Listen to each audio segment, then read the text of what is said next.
Hi BookTube, this is Lindsay and Winnie again. I'm going to be doing my March TBR. I'm not going to mention the Mammoth books or the March Mystery Madness books because I did a separate TBR for each of those. And you would think that'd be enough books for me to read in March, but no, I have more plans.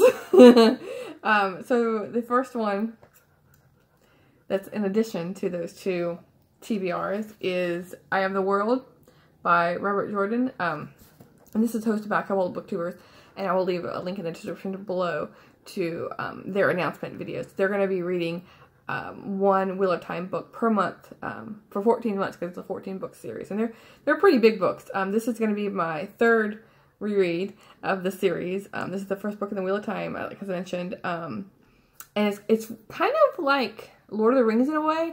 It's following three main characters, three young men from a small village, like a forested area, and there's like a kind of like Lord of the Rings where there's like one, what is it, like one particular person that's like picked out of the three, and they're like a special person with like magic abilities.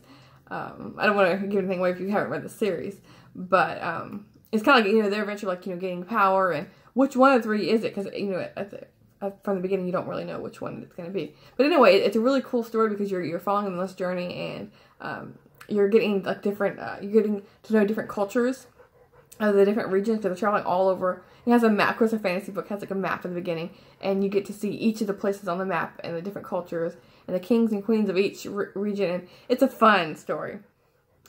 And then the next one is hosted by Steve Donoghue. He's doing Pride and Prejudice because I guess people haven't read it, and so he's bound and determined to make sure everyone's read it. So he's going to be doing Pride and Prejudice, and I know I've read this at least once. I might have read it twice. I'm not sure. I actually picked this book up back in 2004, 2005 when the movie came out, Pride and Prejudice, with Keira Knightley. That adaptation. I had seen that one first, and then later I saw the UK, the BBC edition.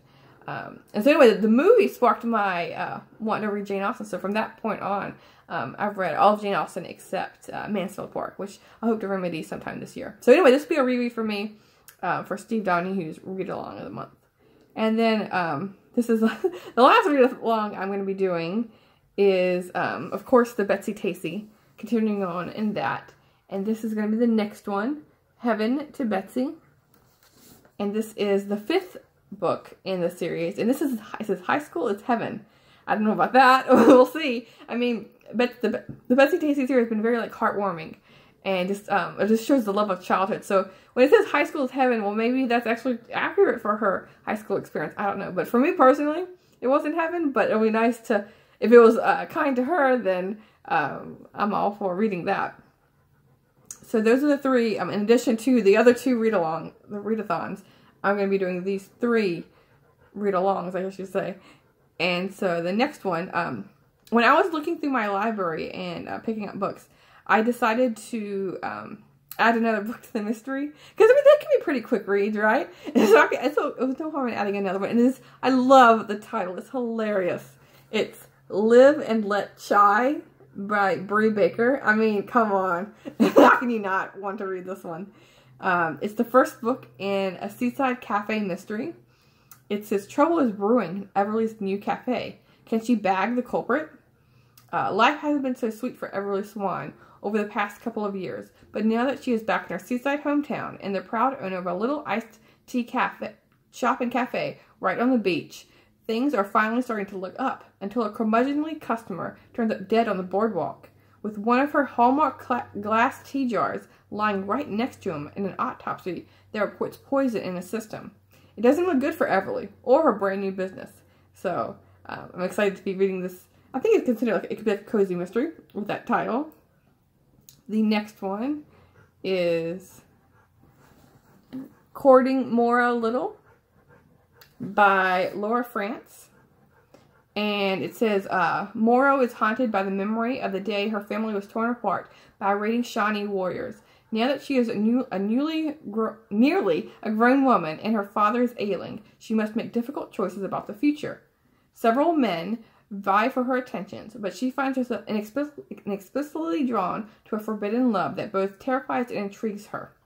So this is going to be like a historical fiction romance, and this is carrying over from my February, the couple holds I'd put on the library for romance books. This was one that is coming in this month, so I'm just going to move it over to this month. And this next one has a interesting title, interesting cover. It's Hatchet by Gary Paulson, and as you can kind of see, there's a hatchet like overlapping his face. And I had read Gary Paulson's nonfiction book. The name is escaping me, but it was like about his childhood, and it's like, I think it was like Life with Dogs or My Life with Dogs, something like that, about all his the dogs he's had in his life. And I really liked his writing, and I thought it was a really good book. So I thought, why don't I pick up the book that he's most famous for, or one of the books he's more famous for? And this is I guess it's the first in the Brian saga, and it says Brian is on his way to Canada to visit his estranged father when the pilot of his small prop plane suffers a heart attack. Brian is forced to crash land the plane in a lake and finds himself stranded in a remote Canadian wilderness with only his clothing and the hatchet his mother gave him as a present before his departure. And so I love books set in Alaska, and because it's an interesting climate. It's like very cold, and you need to be rugged and tough to get through it, and it can bring out like your mental strengths and weaknesses. So, yeah, this is what I'm going to be reading. And then the next one, I saw on someone's channel, this next one, but I can't remember who I had seen it, who had been talking about this book, but intrigued me, so I decided to pick it up. It's by Annie Bishop, and it's written in red. And this is another one in a series. I'm just starting so many series. I'm going to start like writing a list of all the series so I can complete them all. It says, excuse me, as a blood prophet, Meg Corbin can see the future when her skin is cut. A gift that feels more like a curse. Meg's controller keeps her enslaved so he can have full access to her visions. But when she escapes, the only safe place Meg can hide in is at the Lakeside Courtyard, a business district operated by the others. Shapeshifter Simon is reluctant to hire the stranger who inquires about the human liaison job. First, he senses she keeps the secret. And second, she doesn't smell like human prey. Yet a stronger instinct propels him to give Meg the job. And when he learns the truth about Meg and that she's wanted by the government, he'll have to decide if she's worth the fight between humans and the others that will surely follow. Now, others is capitalized. And this is a paranormal, like, urban fantasy. And so the others must be like other creatures, probably. And I occasionally do like reading urban fantasy. It's not what I really go for with fantasy. I like more of like Eye of the World, kind of like classic fantasy. But I thought I would give this a shot because whoever that booktuber was, I can't remember. If it was any of you, let me know. They sold it really good, so I was like, oh, I'm going to try this one. This next one is by the great Flannery O'Connor, Wise Blood. I had read, of course I read a couple of her short stories. I read one collection, can't remember the name, and a couple of other through like college, and I started reading her complete works, but it wasn't something I could read like from beginning to end. I kind of like picked it up here and there, so you can never be disappointed with Flannery O'Connor. This is, it's Flannery O'Connor's astonishing and haunting first novel. I didn't even know it was the first novel, so that'd be cool. It is a story of Hazel Motes, a 22-year-old caught in an unending struggle against his innate desperate faith. He falls under the spell of a blind street preacher named Asa Hawks and his degenerate 15-year-old daughter Lily. In an ironic, malicious gesture of his own non-faith, and to prove himself a great cynic than Hawks, Hazel Motes founds the Church of God without Christ, but it is still thwarted in his efforts to lose God. So I know in a couple of short stories, she's religion plays a huge part, and so in this novel it sounds like it's gonna be like a Southern Gothic, maybe like atheist versus Christianity. So I'm intrigued to read this one. And then this last book, I had to include a nonfiction. Because these are all, I mean, all except the one Mammoth book, The Vietnam by Max Hastings. All these others are going to be fiction, and I do really like reading nonfiction, so I had to throw one in there. And this is The Eternal Frontier by Tim Flannery. Hopefully you can see that without the glare. And the outline of the picture is the United States, if you can pick that up, North America.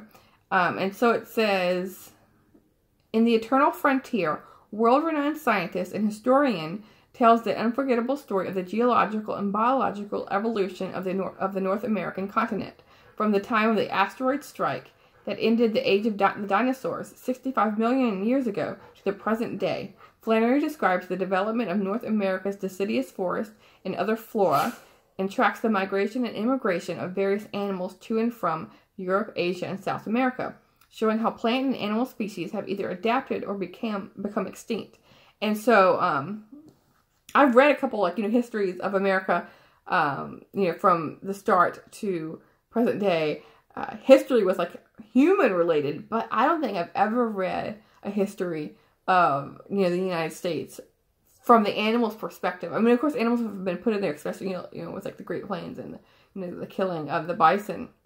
But to have it from the animal's perspective and, the ecology and the evolution of the animals, this is going to be super fascinating for me.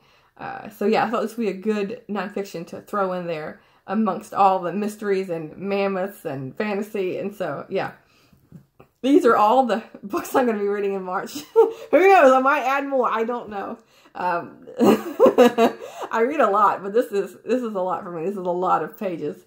So let me know if you read any of these, and if you're going to be participating in any of these read-alongs.